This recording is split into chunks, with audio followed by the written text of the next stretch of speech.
Hi Capricorn, how are you? Welcome to Tarot. This is your ex-partner, your girlfriend or maybe your boyfriend. उनके जो भी messages हैं, उनकी life में अभी क्या चल रहा है, वो आपको क्या बताना चाहते हैं, उनकी क्या थिंकिंग है, क्या फीलिंग्स हैं, स्पेशली उनकी लाइफ में हो क्या रहा है, चल क्या रहा है, वो क्या कर रहे हैं, पहले हम ये जानेंगे और इसके बाद हम ये पता करेंगे कि क्या वो पर्सन अभी आपको मिस करता है या नहीं करता। आपके जो एक्स पार्टनर हैं, वो गर्लफ्रेंड है या फिर वो बॉयफ्रेंड है, वो आपको अभी याद करते हैं, वो आपको कोई कॉल मैसेज करना चाहते हैं या फिर नहीं करना चाहते, या फिर वो ये वेट कर रहे हैं कि आप उन्हें कोई कॉल मैसेज करो। और अगर कि आप रिकन्सिलेशन चाहते हो तो क्या वो पर्सन भी यही चाहता है, एनर्जी सेम है या नहीं।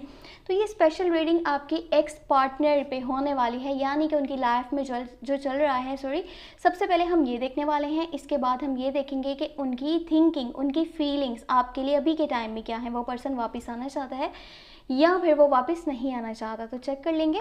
अगर कि आपको ये वीडियो पसंद आती है ना, तो लास्ट में वीडियो को लाइक कर लीजिएगा, चैनल पे न्यू है सब्सक्राइब करके घंटी को लास्ट में ऑन कर दीजिएगा, ऑल पे सेलेक्ट कर लीजिएगा।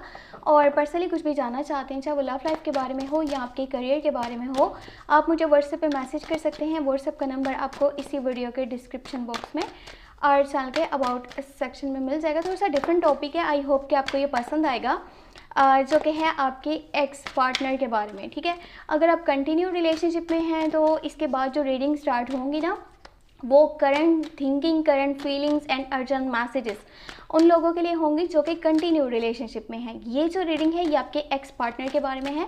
अगर के आप अपने पार्टनर से डी अटैच हो, आई होप कि कोई भी अपने पार्टनर से कभी भी डी अटैच ना हो और आप भी नहीं हो, लेकिन अगर के आप हो सॉरी टू से, तो आप इस रीडिंग को वॉच कर सकते हो, ये जान सकते हो कि आपके पार्टनर की लाइफ में क्या चल रहा है, और इसके साथ साथ ये कि उनकी आपके लिए थिंकिंग एंड अभी की फीलिंग्स क्या हैं। सबसे पहले ये देखेंगे कि उस पर्सन की लाइफ में हो क्या रहा है और वो कैसा है, कहाँ पे है। यहाँ पर है टेम्परेंस का कार्ड, 9 ऑफ सोर्स है एंड 2 ऑफ सोर्स का कार्ड है। ये पर्सन अपने फ्यूचर को लेकर के बहुत ज़्यादा परेशान है, बहुत ज़्यादा, यानी कि सोच रहा है क्या होगा क्या नहीं होगा, और इन्होंने जो भी एफर्ट्स करी है, जो भी इन्होंने वर्क किया है, क्या उसका सिला इन्हें मिलेगा नहीं मिलेगा, क्योंकि यहाँ पर 9 ऑफ सोर्स की एनर्जी है।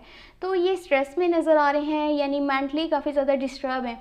और एक पर्सन होता है ना जो अपनी नींद तक पूरी नहीं कर पाता, तो भी इनकी सिचुएशन इस तरह की बनी हुई है, नाइटमेयर्स एंड बहुत सारा स्ट्रेस नज़र आ रहा है। अपने फ्यूचर को लेकर के काफ़ी परेशान है, कौन साथ होगा कौन खिलाफ होगा, क्योंकि जिन लोगों पे इन्होंने ट्रस्ट करा था उनकी तरफ से काफ़ी हर्ट हुए हैं, या हो सकता है कि इनको कोई धोखा वगैरह मिला हो, कुछ इस तरह का यहाँ पे एनर्जीज नज़र आ रही हैं। और ये पर्सन ना बहुत सारे लोगों से डी अटैच है, नो कॉन्टैक्ट में, ये किसी से बातचीत नहीं करना चाहते। स्पेशली अभी इनकी जिससे भी बातचीत हो रही है ना, वो इनके दुश्मन है, एनिमीज़ है, यानी कि एनिमीज़ को फेस करना पड़ रहा है। और इनकी कुछ और थिंकिंग है, सामने वाले की कुछ और थिंकिंग है, यानी कि अपनी बात को रखना, अपनी बात को साबित करना इनके लिए बहुत मुश्किल होता जा रहा है। ये जिन लोगों के साथ अभी अटैच है ना, वो ही इनके खिलाफ है, इनके खिलाफ इस तरह की कुछ बातें हो रही हैं, जिसकी वजह से ये पर्सन बहुत ज़्यादा डिस्टर्बेंस का शिकार नज़र आ रहा है। और इनकी हेल्थ भी इतनी अच्छी नहीं है और काफ़ी प्रॉब्लम्स में है ये। और यहाँ पे ये है कि टेम्परेंस की एनर्जी है, इनके घर का माहौल है, चाहे करके घर वालों के साथ ये कनेक्टेड है ना, तो इनके घर का जो माहौल है वो पुरसकून है। घर वालों के साथ जो भी आर्गूमेंट्स है, मिसअंडरस्टैंडिंग्स थी, वो किसी हद तक क्लियर हो चुकी हैं, लेकिन जो इनके एनिमीज़ हैं उनकी वजह से काफ़ी परेशान नज़र आ रहे हैं। इनको कोई धोखा मिला है या फ्रॉड हुआ है, या अपने फ्यूचर को लेकर के काफ़ी टेंशन में है, परेशान है, अकेला फील कर रहे हैं, बहुत यहाँ पे लॉन लाइन्स नज़र आ रही हैं। और अगर कि आपके लिए इनकी फीलिंग्स को चेक किया जाए, यहाँ पे 7 ऑफ कप्स का कार्ड है। इस पर्सन के पास ना lots of choices and lots of options नज़र आ रहे हैं। इस पर्सन के पास एक चॉइस नहीं है, इसके पास काफ़ी सारी चॉइसेस हैं इन लव लाइफ अगर के बात करी जाए तो। लेकिन ये बात बिल्कुल सच है कि ये आपसे प्यार करते हैं, अभी भी प्यार करते हैं, लेकिन ये रिलेशनशिप एक बंधन की तरह था, एक बोझ की तरह था जो इनसे उठाया नहीं गया। ये चलना चाहते थे, लेकिन इनकी लाइफ में कुछ इश्यूज थे, या इनके घर के कुछ मसले मसाइल बने हुए थे, या फिर इनका करियर कुछ ऐसा डिस्टर्बेंस थी, वहाँ पे कुछ तो है जिसकी वजह से ये नहीं चल पाए। चलना चाहते थे लेकिन माहौल कुछ इस तरह का बन गया, एकदम से आप दोनों डी अटैच हो गए। ये नहीं होना चाहिए था, क्योंकि ये पर्सन आपको बहुत लाइक करता है, बहुत ज़्यादा प्यार करता है, लॉयल भी है, साथ चलना चाहता था, लाइफ आपके साथ अपनी जीना चाहता था। ये ऐसा पर्सन था जो कि आपके लिए एफर्ट्स करना चाहता था, दिल से चल रहा था, लेकिन कुछ सिचुएशन एकदम अचानक ऐसी बनी ना कि आप दोनों एक दूसरे से डीअटैच हो गए। अभी के टाइम में बात करी जाए तो lots of options, choices open हुए हुए हैं इनके लिए, और प्रपोजल्स हैं, और ये काफ़ी अट्रैक्टिव भी हैं। लोग इनकी तरफ जल्दी अट्रैक्ट हो जाते हैं, इनको पसंद करना शुरू कर देते हैं, और ये भी सोचते हैं कि काश ये मेरी लाइफ का हिस्सा हो, मैं इसके साथ रिलेशनशिप स्टार्ट करूँ, कैसी प्यारी लाइफ होगी।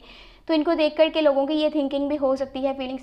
और ज़्यादा आपके रिलेशनशिप को ख़राब करने में कुछ ज़ोडिएक साइंस का हाथ है, ठीक है। अब वो कोई भी हो सकता है, आपके आसपास का कोई भी पर्सन हो सकता है जिसकी वजह से आपका रिश्ता ख़राब हुआ था, और आपकी वजह से नहीं हुआ ना, आपके पार्टनर की वजह से हुआ है, क्योंकि दोनों एक दूसरे के साथ अच्छे से चल रहे थे। लेकिन जो थर्ड पर्सन यहाँ पे देखे ना, चॉइसेस हैं, ऑप्शंस हैं। अब जहाँ पे ऑप्शंस होंगे, आपका पार्टनर किसी और से बातचीत करेगा, आपको बुरा लगेगा, या आपके पास ऑप्शंस हैं, चॉइसेस हैं, आप किसी से बात करोगे तो आपके पार्टनर को बुरी लगेंगी।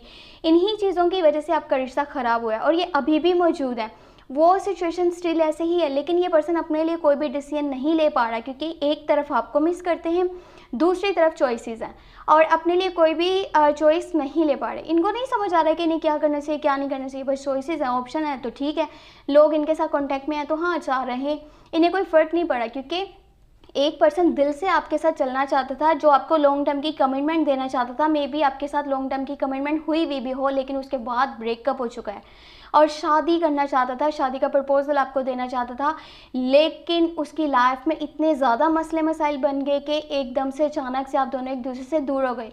अभी भी कहीं ना कहीं आपके लिए वेट कर रहे हैं कि क्या पता आप वापस आ जाओ, लेकिन डिपेंड्स ऑन यू कि आप क्या करते हो, आप क्या चाहते हो, कि आप इस पर्सन के पास वापस आना चाहते हो। और ये सोचते भी हैं कि अगर इनकी तरफ से कोई कॉल मैसेज आपको गया, यानी कि आपके पास कोई इनका कॉल मैसेज आता है, तो पता नहीं आप रिप्लाई भी करोगे या नहीं करोगे, क्योंकि ये पर्सन बहुत ज़्यादा परेशान है, आपको याद भी कर रहे हैं, दिल से आपके साथ जुड़े हुए हैं, लेकिन ऑप्शंस होने के बावजूद ये पर्सन एक जगह पे स्ट्रक है, क्योंकि अपने लिए फैसला नहीं कर पा रहा है कि इसके लिए क्या सही है क्या नहीं सही है। आपके जैसा कोई और हो सकता है या नहीं हो सकता। तो ये अभी की उनकी करंट थिंकिंग, करंट फीलिंग्स मैंने आपको बता दी। ये रीडिंग आपके एक्स पार्टनर के बारे में है। अगर कि आप कंटिन्यू रिलेशनशिप में हो, आई होप कि आप सब लोग कंटिन्यू रिलेशनशिप में हो, कोई भी पर्सन अपने पार्टनर से डीअटैच ना हो।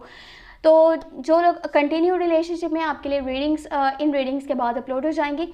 बाकी आपके पार्टनर की एनर्जी थी, और इसके साथ साथ मैं आपको ऐसी रीडिंग्स देती रहा करूँगी, ताकि आपको थोड़ा बहुत आइडिया हो जाए कि क्या वो पर्सन वापस आना चाहते हैं या फिर नहीं, या अगर कि आप कोई कॉल या मैसेज करो तो उसका आंसर क्या आपको मिलने वाला है। आई होप कि आपको पसंद आया होगा। ये थोड़ा सा डिफरेंट टॉपिक था। और अगर कि आप मार्च की लव रीडिंग्स वॉच करना चाहते हैं तो लिंक आपको इस वीडियो के डिस्क्रिप्शन बॉक्स में मिल जाएगा। अपना बहुत सारा ख्याल रखिएगा। Thank you so much. Take care, bye bye.